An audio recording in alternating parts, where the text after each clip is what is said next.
Okay, so in the last lecture I have talked about hadrons. तो मैंने ये बताया था कि hadrons दो तरीके से होते हैं, बेरियंस और मीज़ॉन्स। जो बेरियंस होते हैं वो फर्मियंस होते हैं और जो मीज़ॉन्स होते हैं वो बोसॉन्स होते हैं। और जो hadrons होते हैं वो पार्टिसिपेट करते हैं वीक में और इलेक्ट्रोमैग्नेटिक और स्ट्रॉन्ग फोर्स में, स्ट्रॉन्ग इंट्रैक्शन में। तो पहला पॉइंट जो था, always participate in strong interaction, मतलब स्ट्रॉन्ग इंट्रैक्शन में हेड्रॉन्स होंगे ही होंगे, वीक और ईएम में हो भी सकते हैं और नहीं भी हो सकते। मेडअप ऑफ क्वार्क से मिलके बनते हैं और क्वार्क में जो है फ्रैक्शनल चार्ज होता है, जो मैंने यहाँ पे बताया था कि क्वार्क्स में जो है +2/3 चार्ज होता है अप चार्म और टॉप का, और डाउन स्ट्रेंज और बॉटम का -1/3। तो फ्रैक्शनल चार्ज होता है, इसलिए इंडिपेंडेंटली एग्जिस्ट नहीं कर सकते। इससे पहले मैंने एक कंप्लीट इसका ये जो पूरे नोट्स दिख रहे हैं इस पर डिस्कस किया था। तो अगर कोई सीधा सेकंड वीडियो से शुरू कर रहा है तो इट्स बेटर कि अगर वो फर्स्ट वीडियो को थोड़ा देख ले। तो फर्स्ट वीडियो का लिंक मैं डिस्क्रिप्शन में डाल दूँगा, पूरा प्लेलिस्ट एक बना के मैं प्लेलिस्ट का लिंक जो है डिस्क्रिप्शन में डाल दूँगा। सो ओके, हेड्रॉन्स, तो यहीं से शुरू करते हैं क्वार्क्स से। क्वार्क्स, सबसे पहले क्वार्क्स का जो स्पिन होता है वो होता है हाफ। ओके, अब बेरियंस। बेरियंस जो होते हैं वो 3 क्वार्क्स से मिलके बने होते हैं, और मीसॉन्स जो होते हैं वो 2 क्वार्क्स से मिलके बने होते हैं। ओके, अब अगर यहाँ पे मैं बेरियन का स्पिन देखूँ तो स्पिन वेक्टोरियली हमेशा ऐड होगा, तो हाफ वेक्टर का साइन में जस्ट वेक्टोरियली एडिशन को सिग्निफाई कर रहा है, हाफ प्लस हाफ। तो इसकी वैल्यूज़ जो होंगी वो तो हाफ होगी और 3/2 होगी। तो यहाँ से हमें साफ साफ पता लग रहा है, तो बेरियंस होते हैं वो 2 तरीके के होते हैं, एक जो होते हैं स्पिन हाफ वाले और एक जो होते हैं स्पिन 3/2 वाले। सिमिलरली मीज़ॉन का अगर हम स्पिन देखें तो ये 2 क्वार्क से, एक क्वार्क और एक एंटी क्वार्क से मिलके बना होता है। उसका स्पिन अगर हम वेक्टोरियली ऐड करें हाफ प्लस हाफ, तो इसमें भी 2 पॉसिबिलिटी बनती है, 0 या 1। 0 को बोलते हैं हम स्केलर मीज़ॉन्स, जिनका स्पिन 0 होता है, और 1 जिनका स्पिन 1 होता है उनको हम बोलते हैं वेक्टर मीज़ॉन्स। तो बहुत सिंपल एक क्लासिफिकेशन है, कुछ है नहीं खास इसके अंदर। तो अब एक बहुत इम्पॉर्टेंट बात जो यहाँ पे नोट करने की है, क्वार्क्स के बारे में मैंने बताया था कि क्वार्क्स के पास फ्रैक्शनल चार्ज होता है। तो जो मैंने बताया था कि अप क्वार्क होता है और चार्म और टॉप के पास +2/3 होता है। सिमिलरली डाउन स्ट्रेंज और बॉटम के पास -1/3 होता है चार्ज। ओके, ये यूनिट्स होती है। तो अब देखो, किसी भी अगर हम कोई भी 2 क्वार्क्स को ऐड करेंगे, मान लो 2/3 और -1/3 हमने ऐड कर दिया, तो ये तो इंटीग्रल तो हो नहीं पाएगा। और वी ऑल नो कि कोई भी पार्टिकल एग्जिस्ट करने के लिए, इंडिपेंडेंटली एग्जिस्ट करने के लिए, उसका चार्ज इंटीग्रल मल्टीपल होना चाहिए ई का। तो इट मीन्स मीसॉन्स हम 2 क्वार्क से बना नहीं सकते। आप 2/3 को ऐड कर लीजिए अप और चार्म को, तो भी ये 4/3 हो जाएगा। इंटीजर नहीं आएगा, इंटीग्रल नहीं आएगा। यहाँ पे भी आप 2 को ऐड कर लीजिए, इन दोनों को ऐड कर लीजिए, तो तब भी नहीं आएगा। तो इसके लिए हम क्या करते हैं, हमने बताया जो एंटी क्वार्क होते हैं ना, U बार, C बार, T बार, D बार, S बार, B बार, उनके लिए चार्ज होता है -2/3E, उसके लिए होता है +1/3। इसलिए जो मीसॉन्स होते हैं वो हमेशा बने होते हैं क्वार्क प्लस एंटी क्वार्क से। तो सपोज़ करो कोई भी एक मीसॉन है, तो अगर मैं उसको क्वार्क और एंटी क्वार्क से बनाता हूँ, सपोज़ करो मैं उसको जैसे अप एंड डाउन में ले लेता हूँ, है ना, फर्स्ट जनरेशन का। तो अगर मैं UD बार लिखूँ तो इसके लिए मेरे पास टोटल चार्ज क्या हो जाएगा, U का हो जाएगा 2/3E, और D बार का यहाँ से देखो D बार का कितना चार्ज हो जाएगा, +1/3E = E। तो एक इंटीग्रल चार्ज आ गया। सिमिलरली अगर मैं इसका अपोजिट कर दूँ U बार D, तो ये क्या होगा, तो U बार यहाँ से देखो -2/3e है ना। और d यहाँ से देखो, यहाँ से d -1/3e, तो ये हो जाएगा -e। तो ये सेटिस्फाई कर रहा है। इट मीन्स मीसॉन्स जो होते हैं वो क्वार्क और एक एंटी क्वार्क से बने होते हैं। तो इस बात को बहुत अच्छे से ध्यान रखना कि मीसॉन जो है वो क्वार्क और एंटी क्वार्क से मतलब होता है। 2 क्वार्क्स का यहाँ पे मतलब है क्वार्क प्लस एंटी क्वार्क। और बेरियंस 3 क्वार्क से बने होते हैं। तो सिंपल है, 3 क्वार्क से आप बनाओगे UCT, आप तीनों को ऐड कर लो तो 2/3 + 2/3 + 2/3 दैट इज़ 6/3।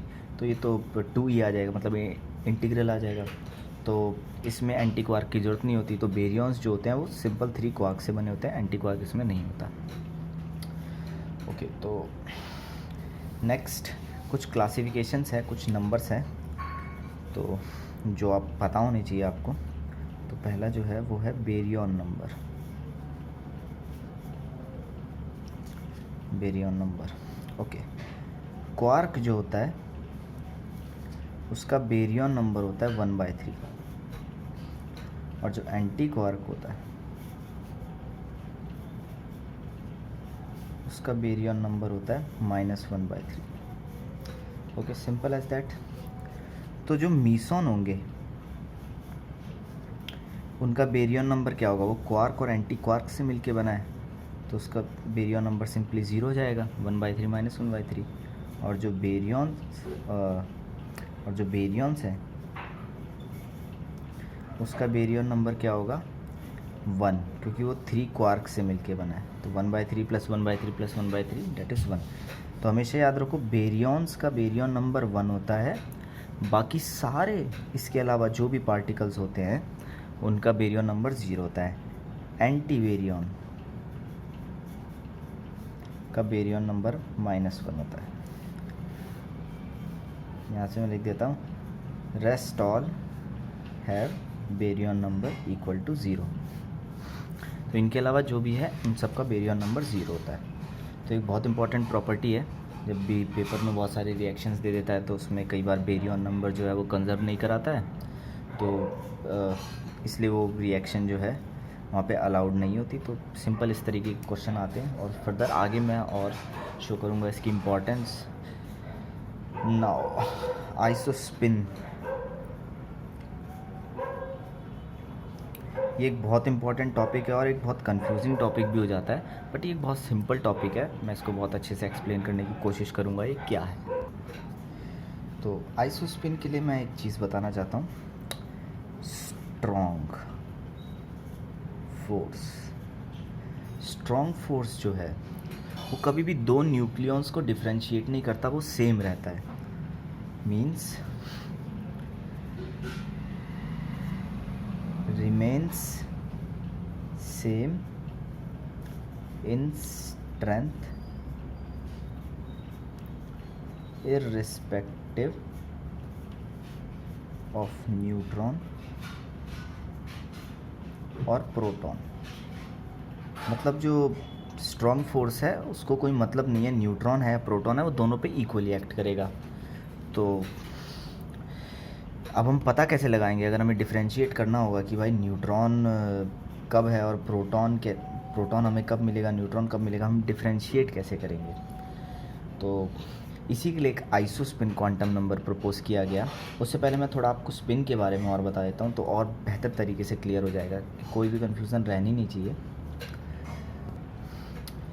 तो चार्ज इंडिपेंडेंस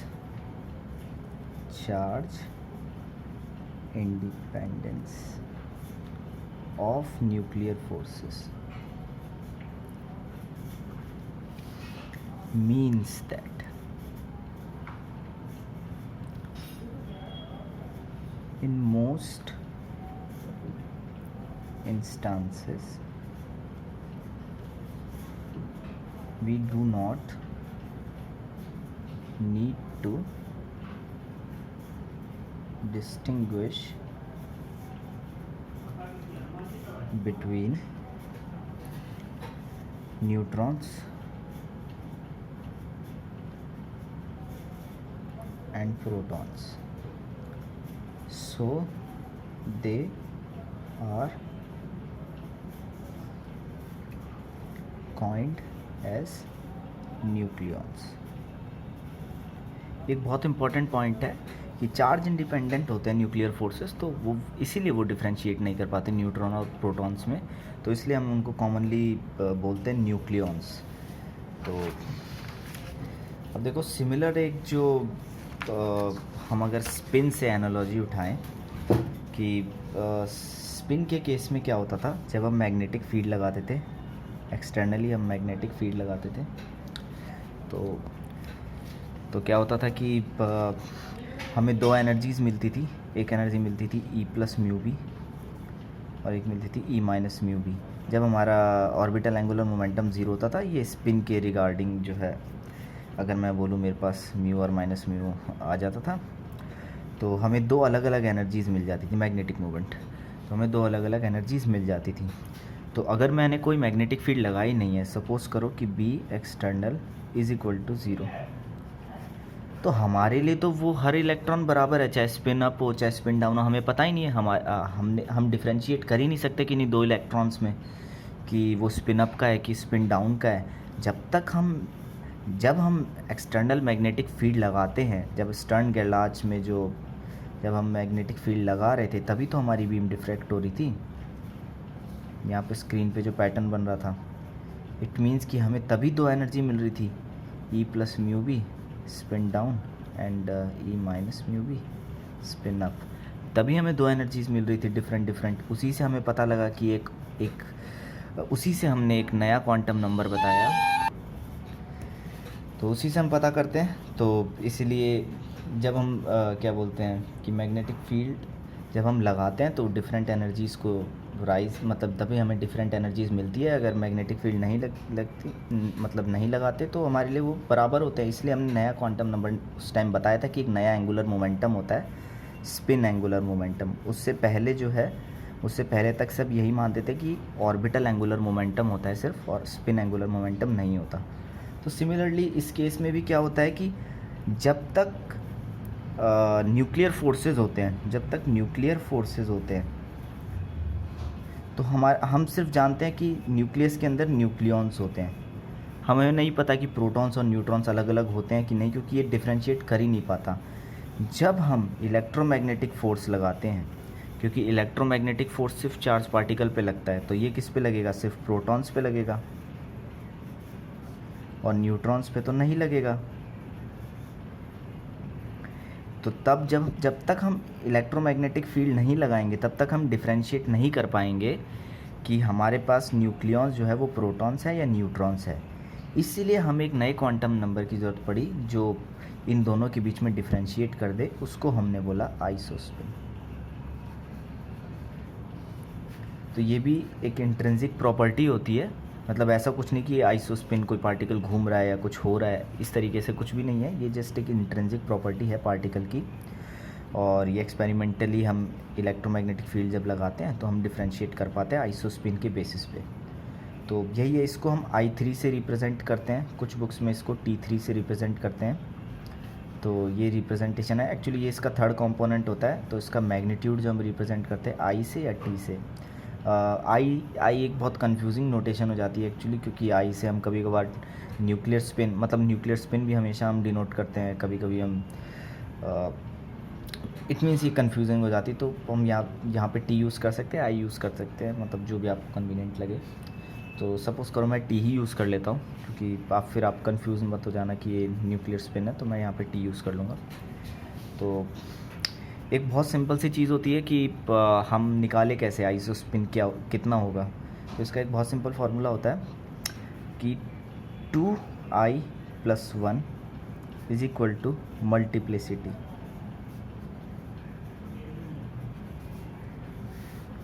इस फार्मूले से हम आइसोस्पिन निकालते हैं। तो ये फार्मूला क्या बताता है, हम जानते हैं कि हमारे पास प्रोटॉन और न्यूट्रॉन मिलते हैं जो अप और डाउन क्वार्क से मिलके बनते हैं, सिर्फ इन दो क्वार्क से मिलके बनते हैं। तो इट मीन्स मल्टीप्लिसिटी इनकी कितनी हो गई, ये दो पार्टिकल्स हो गए, ओके। तो इनकी मल्टीप्लिसिटी 2 हो गई, तो 2I + 1 = 2, तो 2I = 1, यानी I = ½ ओके। तो हमें जो इसका मैग्नीट्यूड मिल गया वो मिल गया ½ आइसोस्पिन का। मैंने आई से रिप्रेजेंट कर दिया ओके, इस न्यूक्लियर स्पिन से कंफ्यूज मत होना, ये आइसोस्पिन ही है। ओके, जब हम इसका थर्ड कंपोनेंट की बात करेंगे तो I3 is equal two plus half, just एक कन्वेंशन है जो एडॉप्ट करते हैं प्रोटॉन्स के लिए, और I3 is equal to minus half neutrons के लिए। जो I3 होता है वो plus I to minus I तक जाता है, बिल्कुल उसी तरीके से जिस तरह से स्पिन जाता है S, उसी तरीके से ये आइसोस्पिन भी जाता है। तो ये इसका थर्ड कंपोनेंट है। तो इस तरीके से डिफरेंशिएट कर देता है प्रोटॉन्स और न्यूट्रॉन्स के बीच में। नेक्स्ट हम बात करते हैं स्ट्रेंजनेस की।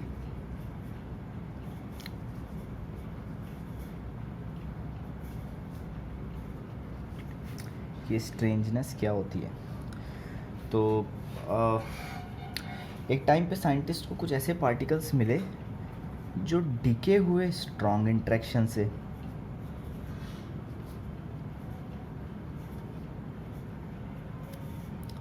प्रोड्यूस हुए स्ट्रॉन्ग इंटरेक्शन से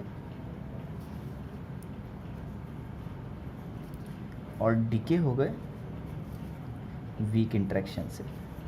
तो एक बहुत स्ट्रेंज प्रॉपर्टी थी कि भैया प्रोड्यूस तो हो रहे, बन तो रहे स्ट्रॉन्ग इंटरेक्शन से और डिके हो रहे वाया वीक इंटरेक्शन। तो एक बहुत ही स्ट्रेंज प्रॉपर्टी लगी, इसलिए एक स्ट्रेंजनेस इस क्वांटम नंबर का नाम रख दिया। तो स्ट्रेंजनेस बहुत सिंपल है, कुछ भी नहीं है। स्ट्रेंजनेस जो है उसको हम S से डिनोट करते हैं, we denote it from S। और स्ट्रेंजनेस मैंने एक बताया था क्वार्क होता है, स्ट्रेंज क्वार्क, जिसका चार्ज जो होता है -1/3 होता है।